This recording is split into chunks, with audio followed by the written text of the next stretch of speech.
कश्मीर लद्दाख हिमाचल में मैं हूं विशाल और आप देख रहे हैं जम्मू कश्मीर न्यूज।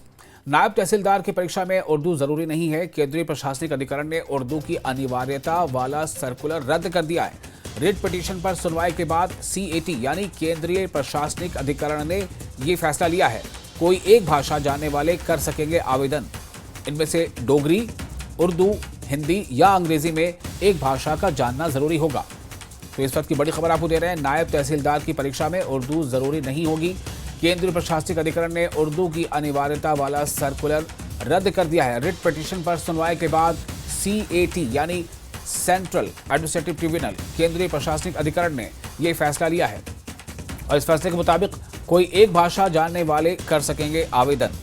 या तो डोगरी या उर्दू या हिंदी या अंग्रेजी में एक भाषा का जानना जरूरी होगा।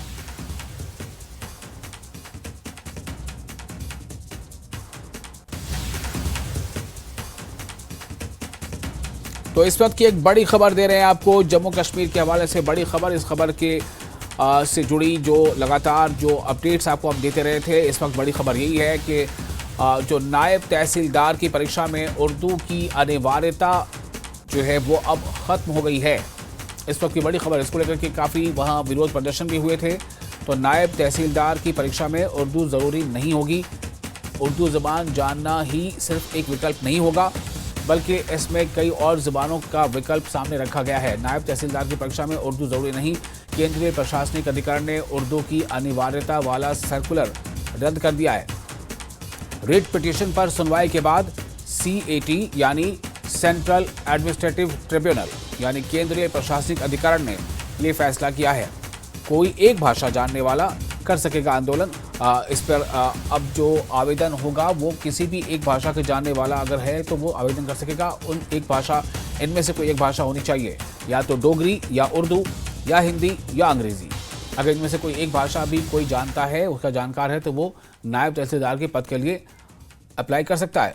और इस खबर पर ज़्यादा जानकारी के लिए मौजूद है हमारे संवाददाता समीर भट्ट। समीर, क्या इसको लेकर के और तफसीलात हैं, ज़रा बताएं हमारे दर्शकों को। देखिए, एक बहुत ही बड़ा रिलीफ लेकर आया है जो एडमिनिस्ट्रेटिव ट्रिब्यूनल है, combined administrative tribunal, central administrative tribunal CAT, उसका जो जम्मू बेंच है उसमें एक रेट पिटीशन की गई थी Rajesh Singh and others versus GAD, जो कि गवर्नमेंट का है, GAD के खिलाफ उन्होंने ये एक पिटीशन की थी। और उसमें ये कहा गया था जो जनरल एडमिनिस्ट्रेटिव GAD के खिलाफ, जनरल एडमिनिस्ट्रेटिव डिपार्टमेंट के खिलाफ, उसमें ये कहा गया था कि जो एक सर्कुलर निकला है JKSSB की तरफ से, जिसमें ये सुनिश्चित किया गया था, इसमें कहा गया था कि जो उर्दू है उसको मैंडेटरी कर दिया गया था नायब तहसीलदार पोस्ट के लिए। तो उसके खिलाफ राजेश गुप्ता एंड अदर्स ने 7 पिटिशनर थे जिन्होंने पिटीशन की थी कैट में। उसका फैसला आज आया है और जो ऑर्डर कॉपी है उसके मुताबिक जो कैट ने ये निर्देश दिया है कि जो उर्दू को एक जरूरी भाषा मैंडेटरी कर दिया गया था, कंपलसरी कर दिया गया था नायब तहसीलदार पोस्ट के लिए, उस ऑर्डर को, उस सर्कुलर को उन्होंने रद्द कर दिया है। और अब जो कैंडिडेट्स हैं वो अब 5 भाषाएं जो है, जिसमें उर्दू भी है, उसमें इंग्लिश भी है, हिंदी भी है, डोगरी भी है। तो जो भी लोग उनमें से जितनी भी 5 लैंग्वेजेस में जो भी कैंडिडेट एक लैंग्वेज को जानते हो तो वो उसमें अप्लाई कर सकते हैं। मैं आपको बता दूं, ये एक बड़ा रिलीफ है। कल लास्ट डेट है, क्योंकि 16 तारीख से पहले कल 15 है और 15 तारीख शाम तक इसमें अप्लाई कर सकते हैं। तो जितने भी जो उर्दू नहीं जानते थे, जो अभी तक अप्लाई नहीं कर पा रहे थे, तो वो अब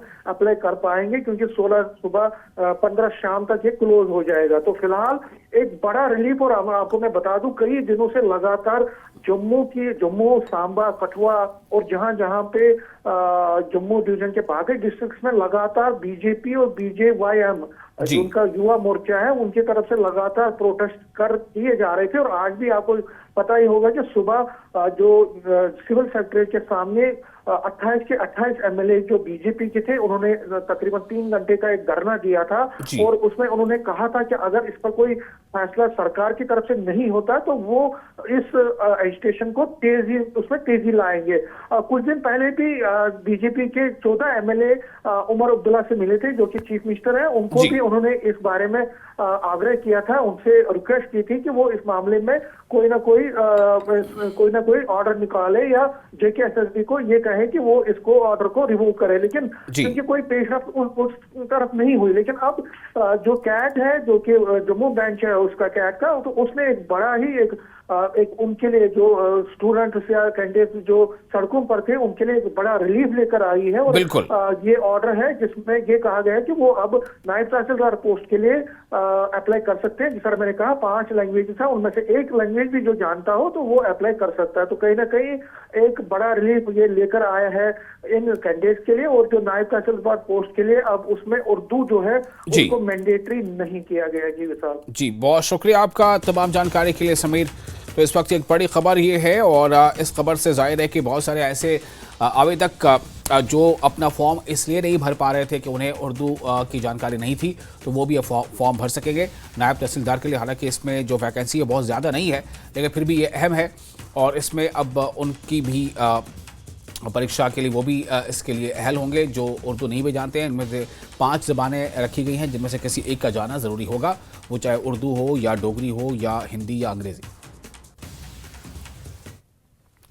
आज नायब तहसीलदार की परीक्षा में उर्दू का विरोध करते हुए जम्मू में बीजेपी विधायकों ने प्रदर्शन किया था।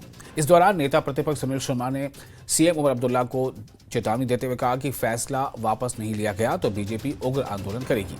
सुनील शर्मा ने कहा कि वो उर्दू के खिलाफ नहीं है, लेकिन अन्य भाषाओं को भी समान महत्व मिलना चाहिए। उन्होंने ये भी बताया कि मुख्यमंत्री से मुलाकात के बावजूद कोई कार्रवाई नहीं हुई है।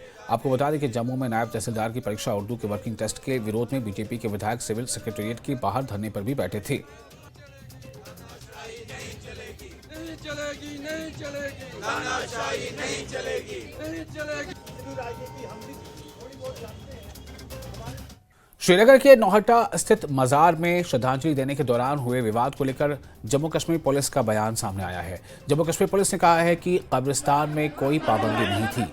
फारूक अब्दुल्ला समेत कई नेता मुख्य द्वार से दाखिल हुए, लेकिन